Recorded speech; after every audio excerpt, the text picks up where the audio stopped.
ایرانی قیادت پر اتنا خوف ہے کہ صلح تو نہیں ہوئی، جنگ بندی ہو گئی، اور صدر ٹرمپ نے دونوں ملکوں کو یہ رابطے کر کے بتا دیا کہ اب جنگ نہیں ہوگی، لیکن ایران کی قیادت اعتبار کرنے کے لیے تیار نہیں ہے، اور خامنہ ای صاحب جو ہیں وہ کسی خفیہ مقام پر چھپے ہوئے ہیں اور باہر آنے کے لیے تیار نہیں ہیں۔ ان سے رابطہ کیا گیا کہ آپ منظر عام پر آئیں اور ایرانی قوم کی ڈھارس بندھائیں، جو اس وقت بہت دل شکستہ اور مشتعل اور ناراض ہے موجودہ قیادت سے۔ تو انہوں نے وہیں سے اپنا ایک ریکارڈ شدہ پروگرام ان کے حوالے کر دیا کہ یہ چلا دو، خود باہر نہیں آئے۔ نہ صرف یہ کہ وہ خود باہر نہیں آئے، بلکہ انہوں نے اپنے بیٹے، جس کے بارے میں یہ اطلاع تھی کہ شاید وہ متوقع جانشین ہو سکتا ہے، ضروری نہیں کہ وہ ہو، لیکن بہرحال وہ اہمیت تو رکھتا ہے، اس کو بھی خامنہ ای صاحب نے باہر آنے سے روک دیا۔ اور اطلاعات یا افواہیں یہ بھی ہیں کہ ایران کی قیادت کے اندر ایسی رسہ کشی ہوئی ہے کہ وہ نہیں چاہتے کہ خامنہ ای صاحب باہر آئیں۔ یعنی یہ دو الگ الگ قسم کی رپورٹیں ہیں جن سے وہاں کی فضا کا اندازہ لگایا جا سکتا ہے۔ اور صورتحال یہ ہے کہ ہمارے ہاں تو یہ اس بات کو اچھالا جا رہا ہے کہ ایران میں بڑے بڑے جلوس نکلے ہیں خامنہ ای صاحب کی حکومت کے حق میں۔ کتنے جلوس نکلے ہیں، فرض کیجئے وہ اگر 2 لاکھ افراد بھی سڑکوں پر آئے ہیں، اس سے زیادہ نہیں آئے، کیونکہ ہر جگہ دسیوں ہزار کے حساب سے جلوس نکلے ہیں اور 3 یا 4 مقامات پر نکلے ہیں۔ اگر 2 لاکھ بھی لگا لیں، چلیے 2 لاکھ کو 5 سے ضرب دے کر 10 لاکھ بھی لگا دیں، تو ایرانی حکومت کے مخالفین کی تعداد ان سے کئی گنا زیادہ ہے، اور 70% سے زیادہ آبادی اس حکومت کو ذمہ دار سمجھتی ہے، اور اس حکومت سے زیادہ خامنہ ای صاحب کو ذمہ دار سمجھتی ہے۔ اور ایران میں ہر شخص یہ کہہ رہا ہے کہ ایران کو جو اتنی بڑی شکست ہوئی ہے، وہ اپنے ایٹمی پروگرام سے محفوظ ہو گیا ہے، اپنی دفاعی تنصیبات سے محروم ہو گیا ہے، تو اس کے ذمہ دار خامنہ ای صاحب ہیں، یہ ایران کے عوام کہہ رہے ہیں، اور ان کی پکڑ دھکڑ کا سلسلہ ابھی شروع نہیں ہوا۔ یعنی کہ ایرانی سسٹم اب اتنا کمزور ہے کہ وہ فوری طور پر گرفتاریوں کا فیصلہ بھی نہیں کر رہا۔ بہت زیادہ ناراضگی ہے، اور عوام یہ سمجھتے ہیں کہ اس حکومت نے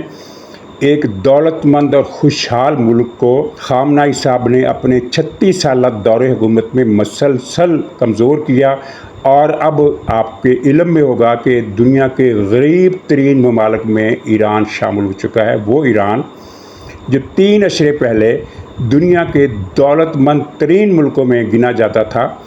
ترقی یافتہ ترین ملکوں میں گنا جاتا تھا، وہاں اب غربت ہے اور بے انتہا غربت ہے۔ انفراسٹرکچر کچھ خامنہ ای صاحب نے عدم توجہ کی بنیاد پر تباہ کر دیا، کیونکہ فنڈ جو تھے وہ سارے باہر انہوں نے بھیج دیے۔ ایرانی انفراسٹرکچر برقرار نہیں رہ سکتا جب تک اس کی مسلسل رینوویشن نہ ہوتی رہے، اور یہاں کوئی رینوویشن نہیں ہوئی، کیونکہ ایران نے جتنی کمائی کی تیل بیچ کر، جتنے ٹیکس لگا کر جو آمدنی حاصل کی، وہ تقریباً ساری کی ساری یا تو حکومتی اخراجات پر خرچ ہوئی، یا پھر وہ خرچ ہوئی شام، لبنان اور یمن کے ایڈونچرز پر۔ اور یہ 3 ایڈونچر تو وہ ہیں نا جو ابھی ماضی قریب کی بات ہے، حال کی زمانہ حال ہی کہہ لیں، لیکن اس سے پہلے بھی کئی ایڈونچر کیے گئے جن پر اربوں ڈالر خرچ ہوئے۔ مثلاً سعودی عرب میں انقلاب کی کوشش، وہاں کچھ خون ریزی بھی انہوں نے کروائی، لیکن وہ سعودی حکومت نے وہ معاملہ کچل دیا اور سیٹل کر دیا، لیکن ایران کی ساری سرمایہ کاری ڈوب گئی۔ اربوں ڈالر ایران نے اس پروجیکٹ پر لگائے تھے۔ اسی طرح پاکستان میں 3 عشرے تک شیعہ سنی خون ریزی ایران کرواتا رہا، اس پر بھی اس نے اربوں خرچ کیے، بہت بڑی رقم خرچ کی، وہاں سے شارپ شوٹر بھیجے، یہاں سے لوگوں کو بلا کر وہاں شارپ شوٹنگ کی تربیت دی گئی، گوریلا وار کی تربیت دی گئی۔ اور پاکستان میں پھر آپ نے دیکھا کہ ہر روز کسی مسجد میں خود کچھ دھماکہ ہوتا تھا، ہر روز کسی امام بارگاہ میں خود کچھ دھماکہ ہوتا تھا۔ ایک دن 2 سنی عالم ٹارگٹ کلنگ کا شکار ہوتے تھے، تو اگلے دن 2 شیعہ عالم ٹارگٹ کلنگ کا شکار ہوتے تھے، اور ان سب کے پیچھے یہ خامنہ ای صاحب تھے، اور اس کے لیے بھاری رقم خرچ کی۔ پاکستان کو معاشی طور پر بہت زیادہ نقصان پہنچا، جو سوسائٹی کا فیبرک ہوتا ہے وہ ٹوٹ پھوٹ کا شکار ہوا۔ لیکن ایک بات غنیمت ہوئی، وہ یہ کہ خامنہ ای صاحب جو چاہتے تھے کہ پاکستان میں شیعہ سنی فسادات ایک انارکی کی شکل اختیار کر لیں اور جس کے بعد بھی بھارت کو موقع ملے فوجی حملے کا، وہ نہیں ہوا۔ خود شیعہ عوام کی اکثریت نے نہیں بلکہ تقریباً کم و بیش تمام شیعہ عوام نے اشتعال تو دکھایا، لیکن وہ اشتعال حکومت کے خلاف تھا، سنیوں کے خلاف نہیں تھا۔ حکومت کے خلاف اس لیے تھا کہ وہ یہ سمجھتے تھے کہ ذمہ دار حکومت ہے، یا تو حکومتی ایجنسیاں یہ خود کام کروا رہی ہیں یا پھر حکومتی ایجنسیاں نااہل ہیں۔ سنی عوام کا اس سے کوئی تعلق نہیں ہے، اور اس طرح خامنہ صاحب کی پلاننگ ناکام ہو گئی، وہ پیسہ بھی سارا ڈوب گیا۔ اب تو خیر وہ معاملہ نہیں رہا، صورتحال سنبھال لی گئی ہے، دہشت گردوں کے گروہ پکڑے گئے۔ اس کے بعد پھر خامنہ صاحب نے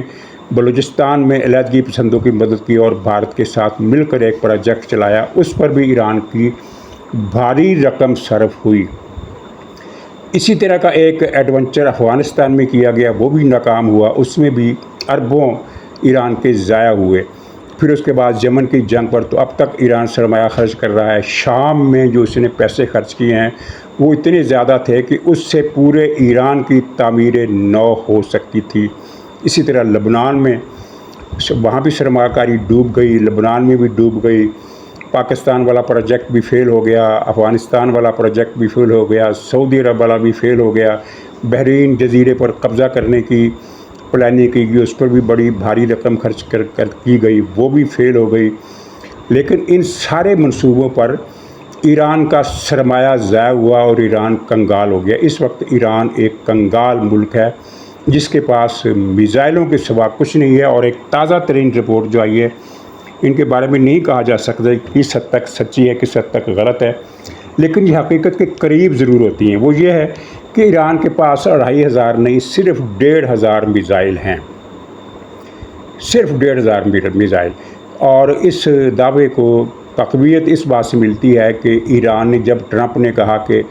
ہم جنگ بندی کرائیں گے، تو ایران نے فوراً اس پر ہاں کر دی، جبکہ نیتن یاہو تھوڑا سا ہچر مچر کر رہا تھا، لیکن ایران نے فوری طور پر ہاں کر دی، کیونکہ ایران سمجھتا تھا کہ 2 ہفتے 3 ہفتے کے بعد یہ میزائل ختم ہو جائیں گے، پھر ہم بے دست و پا ہو جائیں گے۔ تو دوسری طرف ایران کے اندر ایک رسہ کشی، جو بالائی قیادت ہے اس کے اندر رسہ کشی جاری ہے، اور پھر علماء دین کا ایک گروہ، یعنی جو اس اسٹیبلشمنٹ کا، اس نظام کا حامی ہے، ایران کے علماء کا ایک بڑے اہم علماء کا ایک گروہ جو ہے وہ حرکت میں آنے والا ہے۔ وہ کیا مطالبے کرتا ہے یہ بھی پتہ نہیں، لیکن بظاہر لگتا ہے کہ ان کی کوششوں کا جو امپیکٹ ہوگا، وہ منفی امپیکٹ جو ہوگا وہ خامنہ صاحب پر اثر انداز ہوگا، کیونکہ علماء جو اس حکومت کے، اس رجیم کے حامی ہیں، وہ بھی یہ سمجھتے ہیں